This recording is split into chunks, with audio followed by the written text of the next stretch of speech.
Well, well, well, book by book, here we are again, invading, I hope we're not too much invading, your sitting room or your student seminar or the church where you're based, or perhaps just sitting there watching the screen and sharing in a Bible study. That's what we're doing right now. I'm Richard Hughes, joined here by Paul Blackham, whose home used to be in West Lancashire, and then by K P Yohannan, whose home, well, you could say it's Asia. And in fact, when I asked him where does he live, he said, I live in a suitcase, because he's always traveling. And we're very, very pleased indeed that you're here in Britain to join us for this study, KP. What we're going to do is, with this studio participants here, this gang here, we're all sharing, we've all got Bibles open. We're going to do some joint Bible study. And 2 Corinthians, Paul writing to his friends there at Corinth, and this is study number 9. Let's look at, well, chapter 11, verse 16 through to chapter 12, verse 10. Now, we can't do it all. On the other hand, you see, all you've got to do is to get hold of the study guide, and that'll help to round it off if you'd like to get hold of one of those. I'm sure you know where to get it, but Paul wrote the study guides, and he's done it very, very helpfully indeed. That'll round off the study. But here we are with some verbal sharing together. Chapter 11, verse 16. Paul says, I repeat, let no one take me for a fool, but if you do, then receive me just as you would a fool, so that I may do a little boasting. In this self-confident boasting, I am not talking as the Lord would, but as a fool.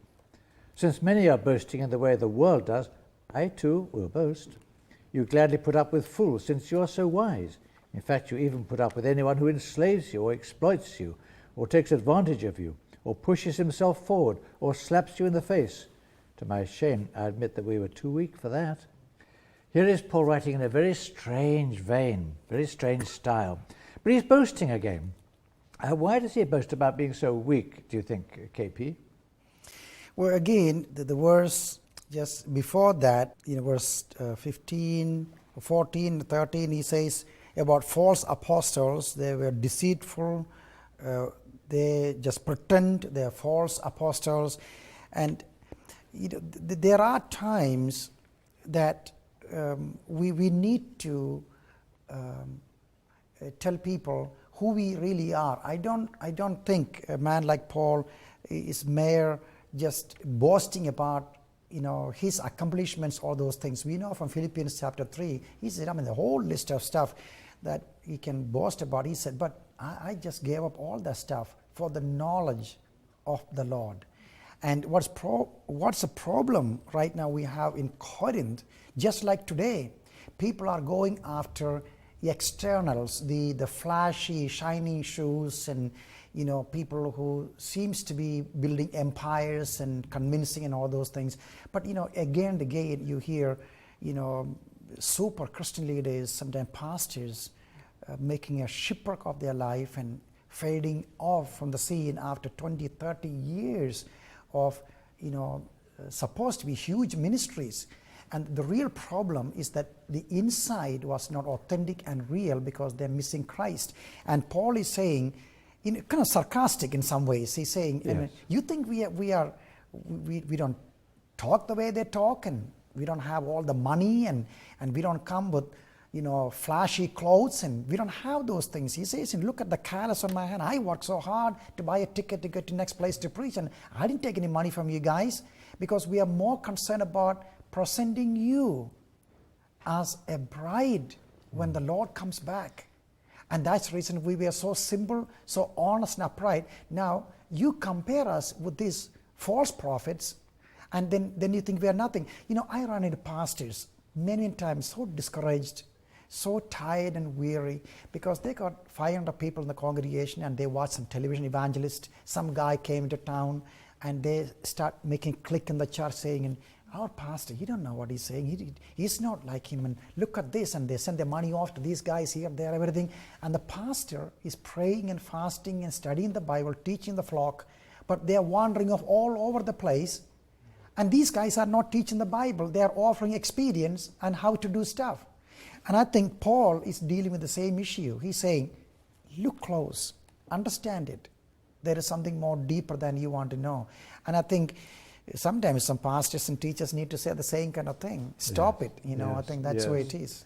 Yes, I mean, I remember a dear American pastor once saying that spirituality is the easiest thing in the world to fake. And people can be taken in by just something that's a bit bogus, off-center, because it's been self-centered, something like that. And it's a warning to any of us who have any sort of share in ministry or Sunday school work or anything like that, to try and make sure it's God-centered and for him only. Paul Blackham, what is Paul saying here? And I'm looking at verse 28, when he says there, I have been cold, I have known hunger and thirst, and I've often gone without food. I've been cold and naked. Besides everything else, I face daily the pressure of my concern. What is he basically saying there? Well, in this section, he says, who is weak and I don't feel weak? Who's led into sin and I don't inwardly burn? And it's their model is of someone who is like super and beyond all weakness and beyond, above and beyond the normal day-to-day problems that everybody faces. And Paul isn't like that. He's not a disinterested administrator. That's so important. He's not just going through efficiently carrying out some administrative task. No, he doesn't switch off at the end of the day, leave his work in the office. No, for the health of the churches, when he says, I face daily the pressure of my concern for all the churches. All these churches, he's carrying that burden, he's worried for them. When they do well, he rejoices. When they're not doing well, he's sad, he's praying for them. Don't you think that's why he felt he was suffering so much in the very first chapter? Exactly. A lot of the suffering came out of his concern. He was carrying all of this for the churches. He carries them in his heart. He's like Jesus. He's imitating Jesus. As Jesus carries the concerns of the churches, so does Paul. He's a model of a minister. And then he says this unusual thing, who is weak and I don't feel weak? Who's led into sin and I don't inwardly burn? And there's sometimes people say two things about that when who is led into sin and I don't inwardly burn, that when they sin, it really upsets him so much, it causes him inner pain to know that they're falling into sin. Or it could also mean, look, he says, you fall into sin. I know what that's like to fall into sin. I know the temptations too. I've not been carried to some super spiritual level where sin doesn't any longer mean anything to me. He says, I know what this struggle is like. Day after day, the struggle against sin. Paul's not on another, he's one of us. He faces all the same challenges that we do. And that's what's so encouraging about it. When we come to study the Apostle Paul and listen to his teaching, we're listening to someone who knows what it is to live the hard struggle of the Christian life day after day. Exactly. You're talking about sort of like no super spiritual thing. When you get on to chapter 12, though, it does suddenly become a bit super spiritual. Yeah. He says, I must go on boasting. And here again, I think he's making the point that, we'll ask KP what the point is about his visit to paradise, he speaks, as though it happened to somebody else. So he doesn't say that this happened to me. He says, I know a man who... Would you like to talk about that for a moment or two, KP? Yeah, A man 14 years ago was caught up to the third heaven, he says. It's a beautiful passage where we get a glimpse of Paul's the intimacy with the Lord. It's like in my readings of Sadhu Sundar Singh of India, there are some books that people think he was too mystical, and he talks about in the times of deep meditation for days, the Lord took him to places and showed him things and talked to him, and he says, I cannot tell you everything. Then he touches here and there. And I know my own mother's experience. When I went off to serve God and spent 2 years in North India and went back, and I began to ask questions about her understanding of the Lord, and I often remember she would stop and she changed subject. I say, why don't you tell me more about that? Then she just dive off something else. And much later I understood she had such experiences with the Lord alone that she didn't want to talk about. And Paul, having such incredible experience with God, he's refusing to say it. I wonder if he felt it is too much, so he put somebody else, and talks about it. I think all of us, we have to be guarded in this also. There are experiences and things we know from the Lord. It's like husband and wife. There are some things you never talk about. And I think what it does to me when I read it, Lord, I want to know you better. I want to know things you can tell me that I don't want to tell anyone about. I think the problem with the Corinthian believers, they are not able to walk into the spiritual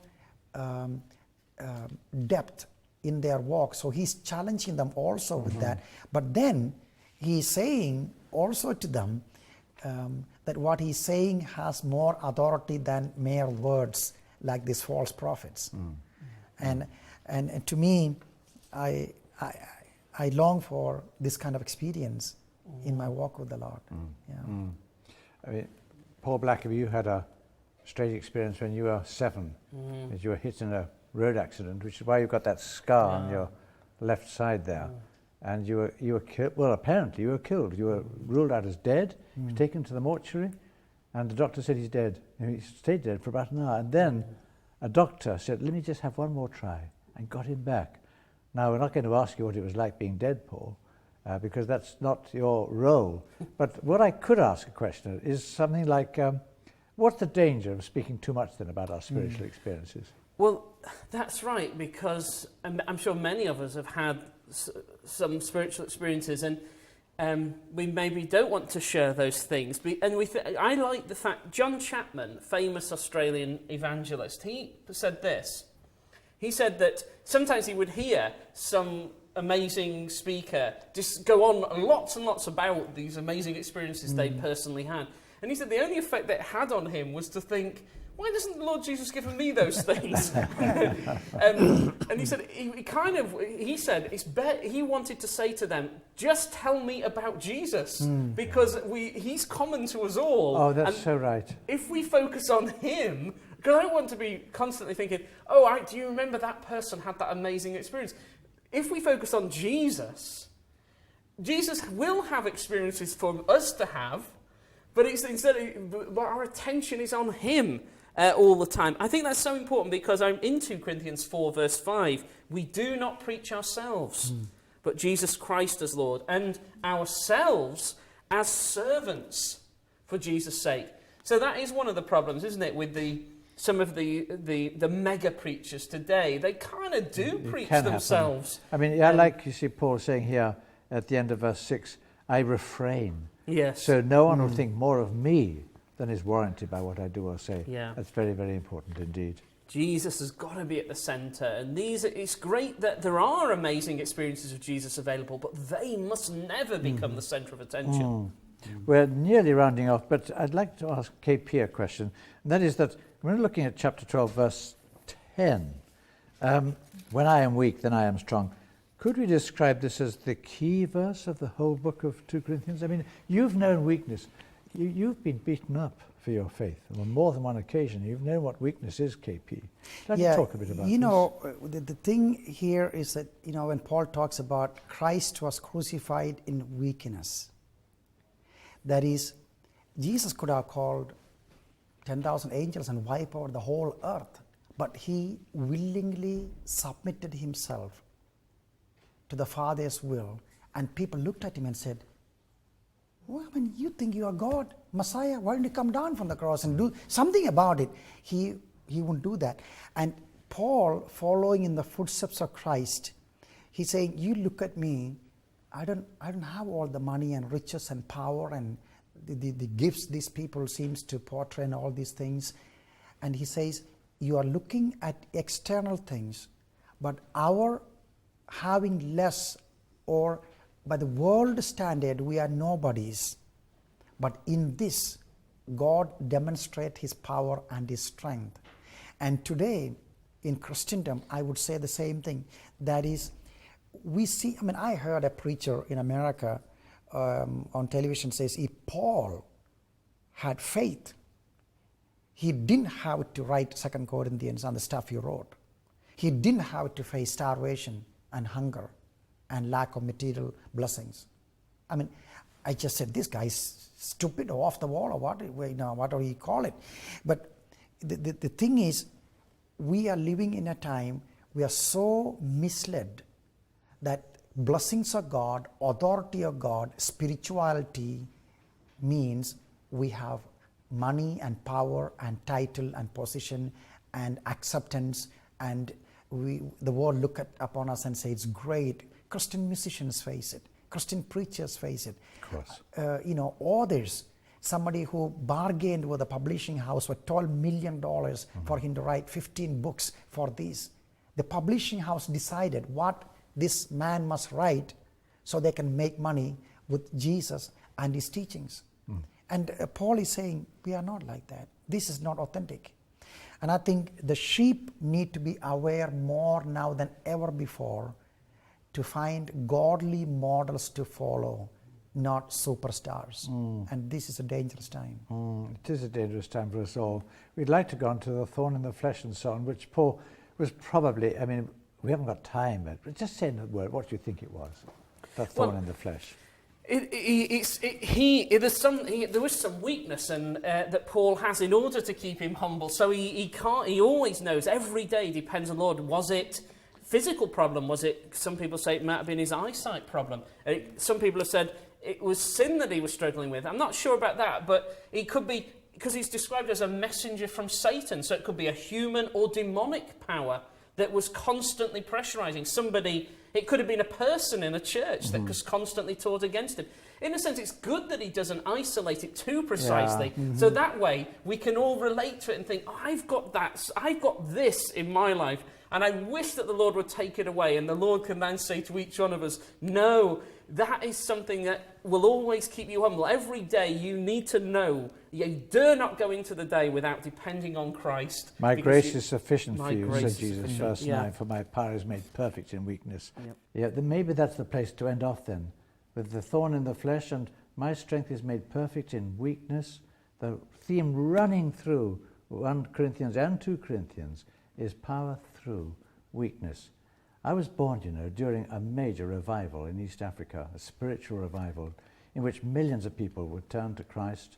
And I, as a child, used to know some of the leaders of the revival, people like Joe Church and William K. Nagenda, who was a mighty preacher, Festo Kavengeri and others.